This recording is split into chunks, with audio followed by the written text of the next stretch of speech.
스포츠.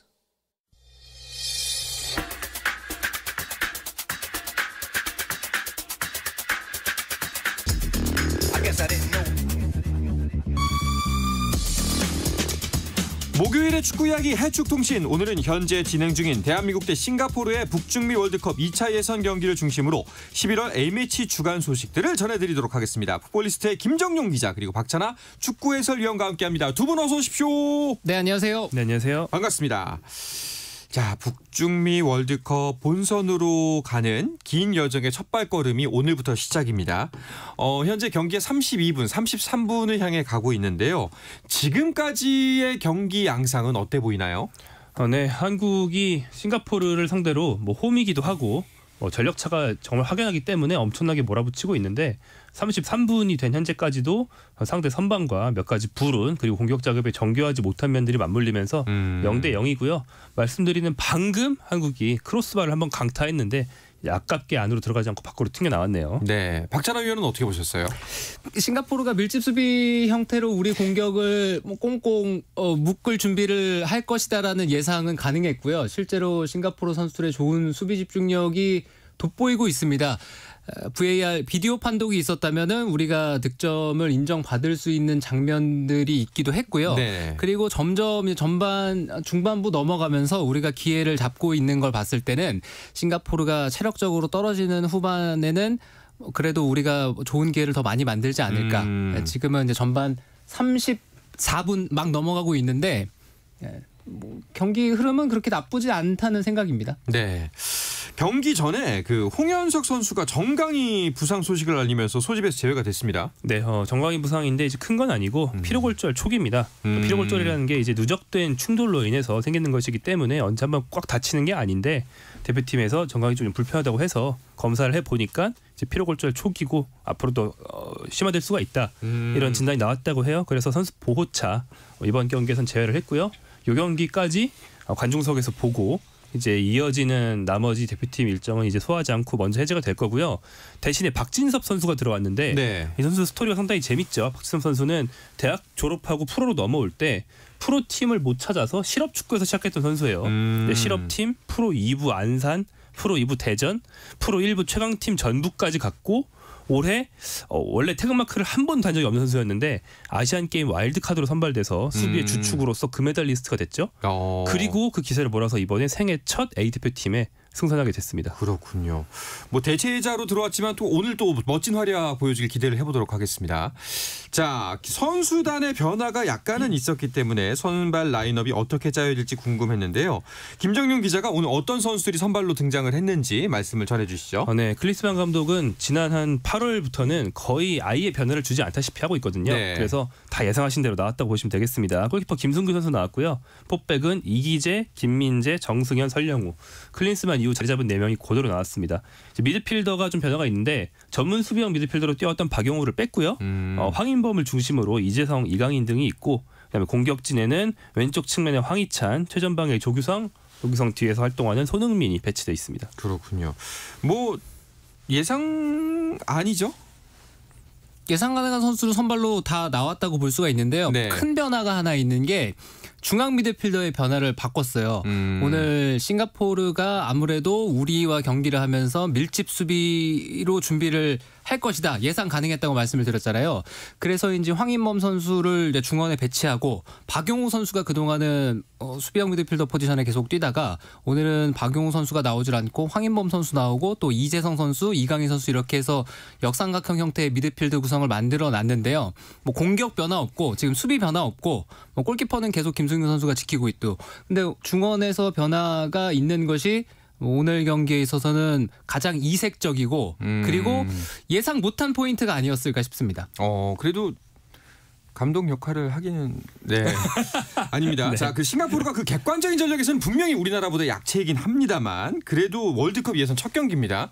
또 날씨가 좀 많이 춥기도 하고 여러모로 하긴 한데 이런 비판이 있을 수도 있어요. 그래도 싱가포르인데 너무 베스트로 나온 거 아닌가? 근데 이제 사실 그 말을 앞선 2개월 동안 했었으면 좋아요. 많이 해왔는데 클린스만 감독이 나는 고집이 있다라고 이제 얘기하면서 그런 비판들을 이제 귓등으로 들었기 때문에 지난 10월 A매치 같은 경우에 평가전이었기 때문에 말씀하신 대로 좀 새로운 선수를 시험해 본다든지 체력이 고갈된 선수들을 일찍 뺀다든지 이럴 수 있었거든요. 네. 전혀 그러지 않았습니다.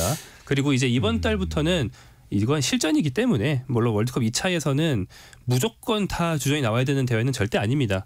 2차에서는 워낙 수월한 대회라서 매 경기 승리에만 매몰되지 않고 계속 실험을 해나가면서 치러야지 결국에는 팀이 강해지거든요. 네네. 그 첫 경기니까 뭐 주전이 나온 것 자체는 뭐 정상적인 일이긴 합니다. 사실 제가 이 말씀을 드린 또 이런 비판 지점의 그 뒤에는 뭐 이제 몇몇 선수들의 혹사 논란이 있기 때문입니다. 특히 김민재 선수가 대표적이죠. 네, 제가 뭐 다른 방송에서도 몇 번 얘기를 했습니다만. 바이른 미넨도 그렇고요. 지금 김민재 선수의 소속팀이죠. 그리고 우리나라 대표팀도 그렇고 각자의 사정으로 인해서 김민재 선수를 쉬게 해줄 수 있는 여유가 없을 것이다. 네, 그래서 언젠가는 문제가 발생하지 않으면 가장 좋겠지만 언젠가는 문제가 발생할 지금 위험성이 계속 올라가고 있는데 누가 더 운이 없느냐로 지금 가고 있거든요. 네. 지금 바이른 미넨 쪽에서 운이 없어서 거기서 터지느냐 아니면 지금 우리 대표팀에서 터지느냐. 물론 제가 절대 김민재 선수가 부상당해야 된다 이런 마음이 있는 게 아니라 건강해야 돼요. 건강하게 잘 뛰어야 되고 그것이 가장 최선임은 맞는데 지나치게 많은 플레이 시간이 있는 것도 사실이에요. 그렇죠. 네, 근데 바이에른 뮌헨도 지금 상황이 여의치 않고 우리 대표팀도 김민재 선수가 없는 이제 수비 라인은 생각할 수도 없고요. 심지어 박진섭 선수가 대체 발탁되기 전에 이번 월드컵 최종전에서 우리 중앙 수비수가 딱 3명이었어요. 네, 그럴 정도로 그냥 김민재 선수는 있는 셈 치고 이거는 없다라는 가정 자체가 없는 거예요. 네, 그래서 문제가 발생하지 않아야 되는데 우려스럽긴 하죠. 그렇죠. 그러니까 월드컵 2차 예선 같은 경우에는 기본적인 엔트리가 23명이지만 감독이 원한다면 24명, 25명 뽑았다가 네. 그 경기 직전에 한두 명 빼서 관중석에 두고 경기하는 경우가 아주 비일비재하거든요. 그렇죠. 그래도 됩니다. 그런데 센터백을 굳이 3명만 뽑으면서까지 23명으로만 선수를 선발했다. 이것은 김민재, 정승현 두 선수에게 어떤 부상과 같은 특정한 일이 일어나기 전에는 절대 빼지 않겠다라는 의지를 멤버를 소집할 때부터 이미 보인 거죠.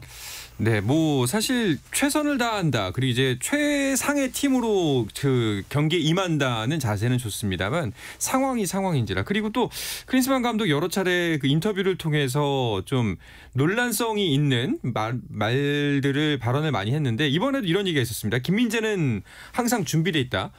훈련만 하는 것보다 5경기 연속 출전하는 게 선수로서 좋다. 그리고 김민재는 쉬는 걸 원치 않을 것이고 간절히 뛰고 싶어한다. 이걸 어떻게 받아들여야 되나요? 뭐 날아온 김에 네. 뭐 훈련만 하고 가는 걸 누가 좋아하겠냐. 날아왔으면 뛰어야지 이런 류의 얘기인데 뭐 반쯤은 맞는 면이 있고 당연히 국가대표 선수라면 뭐 뛰는 걸 갈망할 겁니다. 하지만 이제 클린스만 감독의 말이 이제 흔히 쓰는 이제 시체말로 라떼 토크에 가까운 나도 국가대표다 해봤는데 괜찮아. 대표 선수는 원래 이렇게 하는 거야라는 류의 얘기인데 클린스만 감독이 좀 간과한 게 몇 가지 있는데 냉정하게 볼 때 클린스만 감독이 현역 시절일 때는 지금처럼 프로팀의 경기가 엄청나게 폭증하기 전이에요. 그래서 이 정도 일정을 소화해 본 적이 없고요. 둘째로 아시아에 있는 나라에 뛰면서 유럽에서 선수 생활을 한다는 건 또 클린스만 때 없었거든요. 그렇죠. 그래서 국가대표 뛰기 위해서 편도 8,500km를 날아온다는 것도 해본 적이 없죠. 그래서 김민재 선수의 상태에 대해서 잘 모르고 아무튼 네. 내가 뛰라고 하는 것은 이제 다치기 전까지는 뛰어야 한다. 약간 이런 가치관이라고 볼 수 있겠습니다. 또 한 가지 이제 팬들분들 중에 의견 중에 하나가 뭐냐면은 이제 우리가 싱가포르 다음엔 중국을 상대합니다. 중국 선전으로 넘어가서 사실 그 경기가 이 경기보다는 어려울 가능성이 매우 높기 때문에 그리고 김민재 선수가 중국에서 뛰어본 경험이 있기 때문에 오히려 싱가포르전에서는 조금 비축을 해놨다가 중국에서 오히려 풀타임 출장을 하는 게 맞지 않나라는 비판의 지점도 있어요. 그렇게 얘기하시는 분도 일리가 있다는 생각인데요. 근데 다만 2차 예선이 시작됐기 때문에 우리보다 아무리 약한 팀과의 경기라고 하더라도 대표팀을 이제 꾸리는 쪽에서는 최정의 전력으로 모든 경기를 소화할 수밖에 없고요. 이 11월 A매치 주간에 들어와서 월드컵 예선이 시작됐는데 거기서 뭔가 관리를 했으면 하는 거는 그거는 뭐 코칭 스텝의 생각과 완전히 다른 지점에 있는 것 같아요. 그래서 저는 모든 경기를 최선을 다하는 거는 맞는데 다만 우리 대표팀이 지난 이제 몇 번의 경기들을 통해서 그동안 쌓아왔던 것들을 완전히 무너뜨리면서 제로 베이스에서 지금 대표팀이 시작이 되고 있거든요. 그렇기 때문에 기복이 아주 심할 거고요. 그리고 지난 10월 A매치 2경기는 그래도 우리 대표팀에게 다득점이 이뤄진 경기가 됐지만 그 경기는 빨리 잊어야 된다. 그리고 네. 이제부터 11월 월드컵 예선은 상대하는 팀들도요. 월드컵 예선이잖아요. 그렇죠. 네, 보통 집중력으로 경기를 준비하는 게 아닐 것이다라는 말씀을 드리고 싶습니다. 네. 우리가 이제 좀 바라는 베스트 시나리오라고 한다면은 빨리 대량 득점이 나와서 조금 주전들을 쉽게 만들어줄 수 있는 환경이 만들어졌으면 좋겠다라는 정도가 될 수 있을 것 같습니다. 근데 또 오늘 또 날씨가 또 하필이면은 추운데다가 비까지 옵니다. 네, 그렇습니다. 축구하기 좀 안 좋은 날씨에 해당하게 하는데요. 그것도 역시 굳이 말하면 한국보다는 싱가포르 쪽에 조금 더 불편한 날씨라고 봐야겠죠. 그렇죠. 네, 한국이 겨울이 좀 더 혹독한 편이고 싱가포르 선수들이 이게 좀 더 덜 익숙할 테니까. 네. 다만 이제 박찬하 위원 얘기해 주신 것처럼 그 월드컵 예선이라는 실전이기 때문에 앞선 평가전만큼 상대들이 느슨하게 해주질 않는다는 거예요. 10월에 우리가 대승을 거뒀던 튀니지아나 베트남이 싱가포르보다 훨씬 강팀이거든요. 네. 하지만 싱가포르가 지금 43분째 한국을 상대로 실점하지 않고 있는데 앞으로는 이런 경기들을 자주 만날 수 있다는 좀 예상을 봐야겠습니다. 네, 방금 말씀하셨지만 지금 경기 43분여가 지나고 있습니다. 2차 예선 C조 1차전 싱가포르와의 대결이 펼쳐지고 있는데요. 아직까지 득점이 없는 상황입니다. 일단은 많은 팬분들 그리고 축구 전문가들도 이번 경기에선 다득점을 바라볼 수 있다라고 기대를 하고 있고 선제골이 언제 나오느냐라고 좀 예상을 할 텐데 아직까지는 득점이 없어요. 네, 근데 약팀과의 경기하면서 다득점이 나오는 것도 흔하게 볼 수 있는 축구고 하지만 상대적인 전력이 약한 팀이 잘 준비해서 수비 집중력 있는 경기를 하게 됐을 때 강팀이 또 쉽게 열지는 못하는 것도 축구거든요. 네네. 네, 그런 거 봤을 때는 우리가 드디어 지금 말씀드리는 순간에 첫 골이 들어갔네요. 다행입니다. 호랑이도 제 말하면 온다고 자꾸 왜 이렇게 득점을 못하지라는 말을 방송 중에 계속 해야겠습니다. 그래야 이렇게 자꾸 득점이 나오지 않을까 하는 생각이 듭니다. 전반에 우리가 선취골을 지금 얻었다는 점에서는 전반 지금 마지막 시간으로 가고 있는데 이 타이밍에 나온 거는 우리로서는 굉장히 다행스러운 부분이에요. 그렇죠. 네, 후반에 여유를 가지고 경기를 할 수 있고 또 싱가포르가 지금까지는 잘 버텼는데 점점 이제 체력적으로 이제 버거운 모습이 늘어나고 있었거든요. 네, 그런 타이밍에서 이제 실점이 나왔고 우리가 득점이 나왔다는 점은 우리에게는 고무적이죠. 자, 지금 전반 44분 미드필더에서 뛰고 있는 조규성 선수의 발끝에서 첫 번째 골이 나왔고요. 이 골은 이강인의 발에서 시작이 됐습니다. 네, 현재 우리나라 대표팀의 에이스는 이강인 선수고요. 이강인 선수가 없는 중원은 생각할 수도 없고 이강인 선수가 없이는 이게 저는 사실 클린스만 감독에 대해서 부임부터 해서 지금까지 약간 회의적인 마음을 가지고 있거든요. 네, 클린스만호에서는 이강인 선수가 없는 축구는 상상할 수가 없어요. 그렇습니다. 자, 오늘 이제 전반전 그래도 좀 약간은 홀가분한 마음으로 마무리를 지을 수가 있을 것 같은데요. 우리나라 유럽파들의 최근 경기 근황이 굉장히 좋기 때문에 사실 오늘 경기도 많이 기대가 됐었죠. 네, 그렇습니다. 방금 어시스트를 한 이강인 선수 파리 생제르맹에서 마침내 주전 자리를 차지하면서 리그 데뷔 골, 데뷔 도움 다 기록을 하고 여기 날아왔고요. 그리고 프리미어리그에서 뛰고 있는 손흥민, 황희찬 같은 경우에는 손흥민이 프리미어리그 득점 3위, 황희찬이 프리미어리그 득점 공동 6위, 골을 굉장히 많이 넣고 있고 김민재 선수도 아까 너무 힘들다는 얘기를 했는데 다시 말하면 바이에른 뮌헨 같은 세계 최강팀에서 김민재가 매 경기 없으면 안 될 정도로 소중하기 때문에 그렇죠. 그 정도로 잘하기 때문에 독설을 당하는 거거든요. 그 선수 개개인의 기량과 경기 감각은 지금 최고조에 올라 있는 상태고 그게 방금 이강인의 날카로운 크로스와 조규성의 마무리로 이어진 것 같습니다. 네, 오늘 이 중계를 보고 계신 분들께서는 깜짝깜짝 놀라는 순간이 있을 수도 있다고 생각하는 게 분명히 싱가포르가 공격하고 있는데 송우영 공 잡았고요. 이런 얘기를 들으셨을 겁니다. 아마도 좀 눈길을 모으는 선수죠. 네, 송우영 선수는 그 싱가포르로 귀화한 원래 한국 국적이지만 싱가포르로 귀화해서 시민권을 딴 뒤에 싱가포르 대표가 된 그런 특이한 이력의 선수입니다. 원래는 고등학교 졸업하고 다른 선수들처럼 대학을 가는 게 일반적인데 대학을 갈 타이밍에 집이 좀 어려워서 대학간 학비가 또 들잖아요. 그렇죠. 바로 프로팀을 찾으려고 했는데 국내에서 못 찾았대요. 그래서 싱가포르로 넘어가서 싱가포르에서 좀 밑바닥부터 치고 올라가서 지금은 싱가포르 자국 리그를 대표하는 스타가 되었고 그러고 나니까 귀화 권유를 받은 거죠. 그래서 지금은 싱가포르 대표팀의 간판 스타가 되었습니다. 그 상대편이지만 그래도 좀 잘 됐으면 좋겠다 하는 마음이 자연스럽게 들더라고요. 네, 그리고 KBS가 위치해 있는 곳과 가까운 여의도 고등학교 출신입니다. 그래요? 자, 방금 전에도 좀 찬스가 있었지만 골로 선발로 연결되지는 않았네요. 알겠습니다. 이제 경기는 추가 시간 3분이 주어진 상황에서 45분은 모두 지났고요. 추가 시간 3분 역시 한 1분여가 남은 상황입니다. 자, 이 경기 후에 바로 중국 원정을 떠나기 때문에 모쪼록 부상 없이 이 경기 잘 마무리하길 바라는 마음이 큰데요. 이야기는 잠시 쉬었다가 와서 계속해서 나누도록 하겠습니다.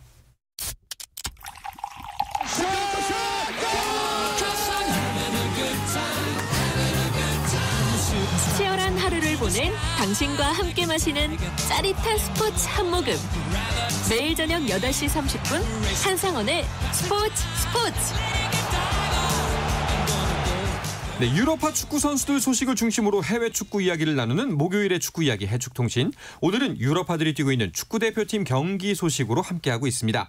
박찬하 축구 해설위원, 풋볼리스트 김정용 기자와 이야기 나누고 있습니다. 자, 서울 월드컵 경기장에서 펼쳐지고 있는 북중미 월드컵 아시아 지역 2차 예선 C조 1차전 싱가포르와의 경기. 추가 시간 3분이 모두 지났고요. 아마 심판의 호각이 울렸습니다. 지금 막 이렇게 조규성의 전반 44분 골로 선취골로 1대0으로 전반을 마치게 됐습니다. 다행이네요.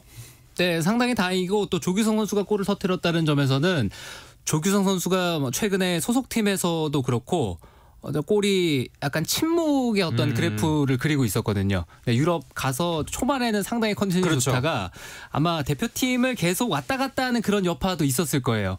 네, 아무래도 한국을 왔다가 다시 소속팀 돌아가는 이런 일정 자체가 선수들에게는 체력적으로 너무나 힘든, 그리고 또 시차가 계속 바뀌면서 사이클이 무너지면은 그걸 또 다시 올리는 데까지 시간이 필요하고, 이런 부분들이 아마 조규성 선수가 또 처음 경험을 하는 시즌이잖아요. 네. 그래서 최근에는 약간 이제 부침이 있었는데 조규성 선수 쪽에서 골이 나왔다는 것도 우리에게는 긍정적이죠. 그렇습니다. 자, 2차 예선이라고 말씀드렸는데요. 2차 예선 같은 경우에는 우리가 긴장을 해야겠지만 크게 걱정할 정도는 아니잖아요. 네, 그렇습니다. 2차에서는 뭐 객관적으로 볼 때 수월한 상대들을 만나게 되고요.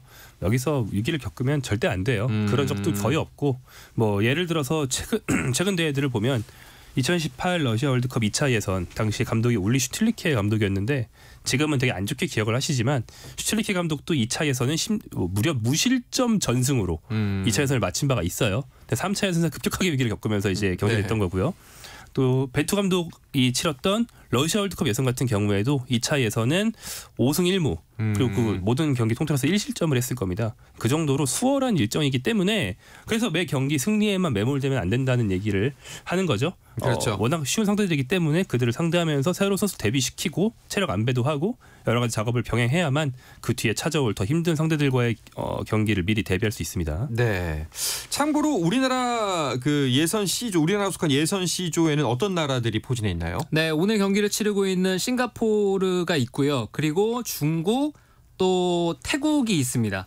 네, 이런 팀들과 같은 조에 속해 있기 때문에 네. 여기서 이제 상위 이게 2위가 돼야 1, 2위를 해야 다음 예선으로 넘어가거든요. 네, 그렇기 때문에 객관적인 전력이라든가 뭐 피파 랭킹이라든가 우리의 상대 전적이라든가 지금 가지고 있는 전력이라든가 모든 것들을 종합해 봤을 때는 우리가 좀 수월하게 보낼 수 있는 월드컵 예선이죠. 그리고 또 보시면 중동이 없어요. 그죠? 다 맞네요. 동아시아 아니면 동남아시아인데 이게 어차피 상대의 실력은 우리보다 낮을 수밖에 없고 이동 거리나 뭐 상대국이 들어가기 힘든 나라에 있다던가 이런 게 문제인데 하나도 없거든요. 네네. 상당히 수월한 일정이기 때문에 오히려 이럴 때 이동 거리를 최소화할 수 있는 K리그 국내파들을 많이 테스트하면 좋아요. 그들이 능력을 발휘할 수 있고 체력적으로도 좋고 부담이 없잖아요. 이제 앞으로 그런 작업이 좀 병행되면 굉장히 좋겠죠. 그렇습니다. 자, 2차 예선 우리가 수월한 무난한 경기를 펼칠 것이다라고 많이들 예상하시는데, 하지만 이 선제 득점이 빨리 나오지 않으면 이게 또 오히려 후반으로 만약에 1대0이 아니라 0대0 상황에서 넘어갔으면 꼬일 수도 있는 상황이잖아요. 더 조급해지고 몰리는 상황이 되잖아요. 우리가. 어렵죠. 우리가 강팀이고 객관적인 전력에 있어서 우위가 있는데 지키려고 하고 있는 팀들의 이제 준비, 그리고 지키려고 하는 팀들의 응징력, 그 수비 집중력은 수비적인 팀을 상대하는 거는 아무리 강팀이라고 하더라도 어려운 난이도거든요. 그래서 0에서 1 가는 게 1에서 2, 2에서 3 가는 것보다 훨씬 더 어렵습니다. 네. 그래서 선취골이 언제 나오느냐에 따라서 대량 득점으로 가느냐, 그것이 또 결정난다고 말씀드릴 수 있어요. 그렇습니다. 자, 그리고 이제 뭐 이 월드컵 예선이긴 합니다만 또 이 지금 대표팀의 경기가 사실상 아시안컵에 대비한 뭐 훈련과도 같은 또 경기이기 때문에 더 경기 내용에 집중할 수밖에 없잖아요. 네, 이번 11월 2연전 이후에는 이제 아시안컵 소집이 바로 다음 소집이에요. 내년 1월에 카타르에서 열리는 아시안컵을 준비하게 되는데요. 클린스만 감독이 지금 거의 라인업에 변화를 주지 않고 엔트리에도 변화를 주지 않아서 뭐 일각에서는 이를 너무 안 하는 거 아니냐. 그러니까 새로운 선수를 찾으러 다니는 노력을 안 하는 거 아니냐. 있었어요. 네, 뭐 약간의 변화. 네. 네. 굉장히 소폭의 변화밖에 없기 때문에 네. 그런 비판들이 있는데 클린스만 감독이 지금 내세울 수 있는 근거가 바로 이겁니다. 지금은 아시안컵이 직전이기 때문에 주전의 조직력을 최극대화하는 게 우선이지 새로운 선수를 수혈할 때가 아니다. 뭐 그 말을 이제 그런 근거를 대고 있으니까 아시안컵이라는 결과로 증명을 해야겠죠. 그렇습니다. 자, 그리고 오늘 일단 싱가포르와의 경기 무사히 마치기를 바라야 될 것 같고요. 그리고 다음 경기가 사실은 조금은 걱정이 됩니다. 중국과의 일전인데 심지어 또 중국 홈 경기이기 때문에 더 걱정이 돼요. 네, 중국 원정 경기를 우리가 치러야 되는데 중국이 그래도 괜찮은 경기를 하기를 기대해봐야 되겠죠. 네, 중국도 계속해서 대표팀 전력을 끌어올리기 위한 그런 단계를 밟아가고 있는데 뭐 최근에 보면 대표팀 성적도 그렇고 그리고 선수 구성도 그렇고 네, 원하는 모습을 만들어내질 못하고 있어요. 그래서 아마 중국 팬들도 우리를 상대로 중국 선수들이 좋은 경기 하기를 바라고 있을 거고요. 예전처럼 그렇게 뭐 거칠고 난폭하면서 우리에게 해를 입힐 만한 이런 모습들이 안 나오기를 바라고 있지 않을까요? 네, 그런 모습들을 우리가 기대해 봐야 되겠죠. 그렇습니다. 중국과의 경기는 다음 주에 이제 예정이 되어 있고요. 자, 그리고 다른 조도 간단하게 살펴보면은 일본하고 북한이 같은 조네요. 네, 그렇습니다. 일본, 북한, 시리아, 미얀마가 함께 B조에 있습니다. 그래서 이 둘이 맞대결을 하는 게 벌써부터 좀 궁금해지는데 특히 북한 원정은 어느 나라에나 굉장히 어렵지만 일본 같은 나라가 북한 원정을 간다는 건 그럼 북한은 우리 한국에 비해서도 반일 감정이 훨씬 더 세게 남아있기 때문에 네. 엄청난 고초를 겪을 거거든요. 아마 그 경기 앞뒤로 많은 후일담들이 나오지 않을까 생각이 됩니다. 일본은 일단 이번 달에는 미얀마, 시리아를 상대로 먼저 경기를 하고요. 네. 북한과의 경기는 뒤로 미뤄뒀습니다. 그렇습니다. 자, 지금 아시아 지역에서는 월드컵 예선이 펼쳐지고 있고요. 다른 대륙에서는 어떤 A매치 일정이 진행되고 있나요? 네, 유럽에서는 유로 예선이 진행 중인데 스위스가 이스라엘과 경기를 했는데 이스라엘이 그 전쟁 때문에 지난 10월 경기를 다 미뤘어요. 네. 그래서 이번 11월에 다른 나라들은 다 2경기 하는데 수년 경기까지 해서 이스라엘만 4경기를 합니다. 그중에 2경기를 이미 했고요. 이제 스위스와 이스라엘의 경기가 이미 진행이 됐고 그리고 이제 K리거들이 유로 2024 본선에 가기 위해서 각국에서 노력을 하고 있거든요. 헝가리의 마틴 아담, 알바니아의 아사니 이 선수들이 울산과 광주 소속인데 그 선수들은 올라갈 것 같아요. 네, 근데 지금 관건이 되고 있는 선수가 몬테네그로 대표인 무고사, 인천 유나이티드 공격수. 이 선수의 모국인 몬테네그로는 지금 아직 애매합니다. 앞으로 2연전에서 좋은 성적을 내야만 올라갈 수 있습니다. 알겠습니다. 자, 마지막으로 간략하게 이제 후반전 우리나라가 싱가포르와의 경기에서 좀 이 부분을 주력하면 좋을 것 같다라는 이야기 관전 예상을 한번 하면서 마무리하면 어떨까 싶은데요. 먼저 박찬하 위원부터 전해주시죠. 저의 예상은요. 예. 이 경기는 그냥 저희가 이겼습니다. 네. 좀 아쉬운 부분이 있다면 어느 게 있을까요? 아쉬운 부분은 비단 오늘 경기로 한정될 것 같지는 않고요. 우리가 너무 선수들에게 각자의 자율성이 너무 극대화된 축구를 보이고 있다. 이런 부분들을 조정을 하면서 경기를 했으면 하는 바람이 있습니다. 알겠습니다. 어떠세요, 김정윤 기자는? 저는 저도 이겼다고 생각은 하고요. 박진섭 선수가 데뷔했으면 좋겠습니다. 알겠습니다. 자, 지금 이제 하프타임이 진행 중이고 있습니다. 앞서 말씀드렸다시피 대한민국의 월드컵 아시아 2차 예선 C조 싱가포르와의 경기는 대한민국의 전반 44분에 조규성 선수의 선취점으로 1대0으로 앞서고 있는 상황입니다. 자, 후반전에도 많은 우리 국가대표팀을 위해서 많은 응원 부탁드리고요. 오늘 이야기를 끝으로 해축통신을 마치도록 하겠습니다. 풋볼리스트의 김정용 기자, 박찬하 축구 해설위원과 오늘 이 시간 함께했습니다. 두 분 고맙습니다. 안녕히 계세요. 고맙습니다. 자, 내일도 저녁 8시 30분에 뵙겠습니다. 한상원의 스포츠.